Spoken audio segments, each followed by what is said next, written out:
महान चमत्कारिक और रहस्यमयी गुरु गोरखनाथ को गोरक्षनाथ भी कहा जाता है। इनके नाम पर एक नगर का नाम गोरखपुर और एक जाति का नाम गोरखा है। गोरखपुर में ही गुरु गोरखनाथ समाधि स्थल है। यहाँ दुनिया भर के नाथ संप्रदाय और गोरखनाथ जी के भक्त उनकी समाधि पर माथा टेकने आते हैं। इस समाधि मंदिर के ही महंत अर्थात प्रमुख साधु है महंत आदित्यनाथ योगी। गोरखनाथ जी नेपाल और भारत की सीमा पर प्रसिद्ध शक्तिपीठ देवी पाटन में तपस्या की थी। उसी स्थल पर पाटेश्वरी शक्तिपीठ की स्थापना हुई। भारत के गोरखपुर में गोरखनाथ का एक मात्र प्रसिद्ध मंदिर है। इस मंदिर को यवनों और मुगलों ने कई बार ध्वस्त किया, लेकिन इसका हर बार पुनर्निर्माण कराया गया। 9वीं शताब्दी में इसका जीर्णोद्धार किया गया था, लेकिन इसे 10वीं सदी में फिर मुस्लिम आक्रांताओं ने ढा दिया था। बाद में फिर इस मंदिर को पुनर्स्थापित कर साधुओं का एक सैन्य बल बनाकर इसकी रक्षा करने का कार्य किया गया। इस मंदिर के उपपीठ बांग्लादेश और नेपाल में भी स्थित है। संपूर्ण भारत भर के नाथ संप्रदाय के साधुओं के प्रमुख महंत हैं योगी आदित्यनाथ। कोई ये अंदाजा नहीं लगा सकता है कि आदित्यनाथ के पीछे कितना भारी जन समर्थन है। सभी दशनामी और नाथ संप्रदाय के लोगों के लिए गोरखनाथ का ये मंदिर बहुत महत्व रखता है। गोरखनाथ का जन्म। गोरक्षनाथ के जन्मकाल पर विद्वानों में मतभेद हैं। राहुल सांकृत्यायन इनका जन्मकाल ई का मानते हैं। गुरु गोरखनाथ के जन्म के विषय में प्रचलित है कि एक बार भिक्षाटन के क्रम में गुरु मत्स्येंद्रनाथ किसी गांव में गए। किसी एक घर में भिक्षा के लिए आवाज लगाने पर गृह स्वामिनी ने भिक्षा देकर आशीर्वाद स्वरूप पुत्र की याचना की। गुरु मत्स्येंद्रनाथ सिद्ध तो थे ही, अतः गृह स्वामिनी की याचना स्वीकार करते हुए उन्होंने एक चुटकी भर भभूत देते हुए कहा कि इसका सेवन करने के बाद यथासमय वे माता बनेंगी। उनके एक महातेजस्वी पुत्र होगा जिसकी ख्याति चारों ओर फैलेगी। आशीर्वाद देकर गुरु मत्स्येंद्रनाथ अपने भ्रमण क्रम में आगे बढ़ गए। 12 वर्ष बीतने के बाद गुरु मत्स्येंद्रनाथ उसी ग्राम में पुनः आए। कुछ भी नहीं बदला था, गांव वैसा ही था। गुरु का भिक्षाटन का क्रम अब भी जारी था। जिस गृह स्वामिनी को अपनी पिछली यात्रा में गुरु ने आशीर्वाद दिया था, उसके घर के पास आने पर गुरु को बालक का स्मरण हो आया। उन्होंने घर में आवाज लगाई। वही गृह स्वामिनी पुनः भिक्षा देने के लिए प्रस्तुत हुई। गुरु ने बालक के विषय में पूछा। गृह स्वामिनी कुछ देर तो चुप रही, परंतु सच बताने के अलावा उपाय न था। उसने तनिक लज्जा, थोड़े संकोच के साथ सब कुछ सच सच बतला दिया।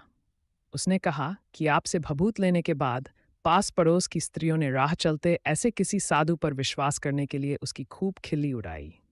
उनकी बातों में आकर मैंने वह भभूत को पास के गोबर से भरे गड्ढे में फेंक दिया था। गुरु मत्स्येंद्रनाथ तो सिद्ध महात्मा थे। उन्होंने अपने ध्यान बल देखा और वे तुरंत ही गोबर के गड्ढे के पास गए और उन्होंने बालक को पुकारा। उनके बुलावे पर एक 12 वर्ष का तीखे नाक नक्श, उच्च ललाट एवं आकर्षण की प्रतिमूर्ति स्वस्थ बच्चा गुरु के सामने आ खड़ा हुआ। गुरु मत्स्येंद्रनाथ बच्चे को लेकर चले गए। यही बच्चा आगे कर गुरु गोरखनाथ के नाम से प्रसिद्ध हुआ। गोरखनाथ के गुरु मत्स्येंद्रनाथ मच्छंद्रनाथ थे। कौन थे मत्स्येंद्रनाथ? मत्स्येंद्रनाथ नाथ संप्रदाय में आदिनाथ और दत्तात्रेय के बाद सबसे महत्वपूर्ण नाम आचार्य मत्स्येंद्रनाथ का है, जो मीनानाथ और मच्छंद्रनाथ के नाम से लोकप्रिय हुए। कौलजान निर्णय के अनुसार मत्स्येंद्रनाथ ही कौलमार्ग के प्रथम प्रवर्तक थे। कुल का अर्थ है शक्ति और अकुल का अर्थ शिव। मत्स्येंद्र के गुरु दत्तात्रेय थे। मत्स्येंद्रनाथ हठयोग के परम गुरु माने गए हैं, जिन्हें मच्छरनाथ भी कहते हैं। इनकी समाधि उज्जैन के गढ़कालिका के पास स्थित है। हालांकि कुछ लोग मानते हैं कि मच्छिंद्रनाथ की समाधि मच्छिंद्रगढ़ में है, जो महाराष्ट्र के जिला सावरगांव के ग्राम मायंबा गांव के निकट है। इतिहासवेत्ता मत्स्येंद्र का समय विक्रम की 8वीं शताब्दी मानते हैं। मत्स्येंद्रनाथ का एक नाम मीननाथ है। ब्रजनी सिद्धों में एक मीनपा है, जो मत्स्येंद्रनाथ के पिता बताए गए हैं। मीनपा राजा देवपाल के राजत्व काल में हुए थे। देवपाल का राज्यकाल 809 से 849 ई तक है। इससे सिद्ध होता है कि मत्स्येंद्र ई सन की 9वीं शताब्दी के उत्तरार्ध में विद्यमान थे। तिब्बती परंपरा के अनुसार कानपा राजा देवपाल के राज्यकाल में आविर्भाव हुए थे। इस प्रकार मत्स्येंद्रनाथ आदि सिद्धों का समय ई सन के 9वीं शताब्दी का उत्तरार्ध और 10वीं शताब्दी का पूर्वार्ध समझना चाहिए। शंकर दिग्विजय नामक ग्रंथ के अनुसार 200 ईसा पूर्व मत्स्येंद्रनाथ हुए थे। महायोगी गोरखनाथ। माना जाता है कि जितने भी देवी देवताओं के साबर मंत्र है, उन सभी के जन्मदाता श्री गोरखनाथ ही है। नाथ और दशनामी संप्रदाय के लोग जब आपस में मिलते हैं तो एक दूसरे से मिलते वक्त कहते हैं आदेश और नमो नारायण। नवनाथ की परंपरा की शुरुआत गुरु गोरखनाथ के कारण ही शुरू हुई थी। शंकराचार्य के बाद गुरु गोरखनाथ को भारत का सबसे बड़ा संत माना जाता है। गोरखनाथ की परंपरा में ही आगे चलकर कबीर, गजानन महाराज, रामदेवरा, तेजाजी महाराज, शिरडी के साई आदि संत हुए। माता ज्वाला देवी के स्थान पर तपस्या करने उन्होंने माता को प्रसन्न कर लिया था। गोरखनाथ शरीर और मन के साथ नए नए प्रयोग करते थे। उन्होंने योग के कई नए आसन विकसित किए थे। जनश्रुति अनुसार उन्होंने कई कठिन आदित्य आसनों का आविष्कार भी किया। उनके अजूबे आसनों को देख लोग अचंभित हो जाते। जब भी कोई उल्टे सीधे कार्य करता है तो कहा जाता है कि ये क्या गोरखधंधा लगा रखा है। गोरखनाथ का मानना था कि सिद्धियों के पार जाकर शून्य समाधि में स्थित होना ही योगी का परम लक्ष्य होना चाहिए। शून्य समाधि अर्थात समाधि से मुक्त हो जाना और उस परम शिव के समान स्वयं को स्थापित कर ब्रह्मलीन हो जाना, जहाँ पर परम शक्ति का अनुभव होता है।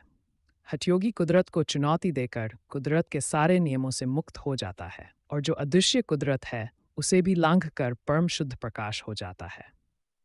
नवनाथ परंपरा गोरखनाथ के हठयोग की परंपरा को आगे बढ़ाने वाले सिद्ध योगियों में प्रमुख है चौरंगीनाथ, गोपीनाथ, चुनकरनाथ, भर्तृहरि, जालंधर या जालिंदरनाथ आदि।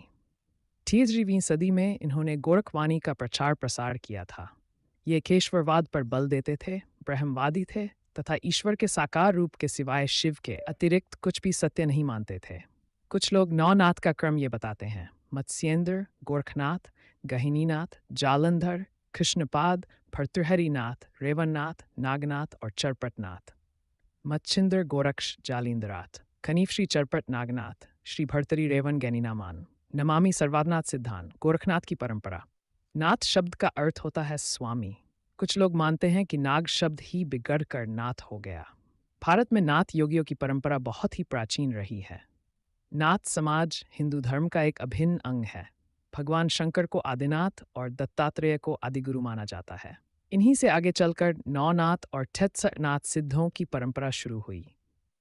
आपने अमरनाथ, केदारनाथ, बद्रीनाथ आदि कई तीर्थस्थलों के नाम सुने होंगे। आपने भोलेनाथ, भैरवनाथ आदि नाम भी सुने ही होंगे। साईनाथ बाबा शिरडी भी नाथ योगियों की परंपरा से थे।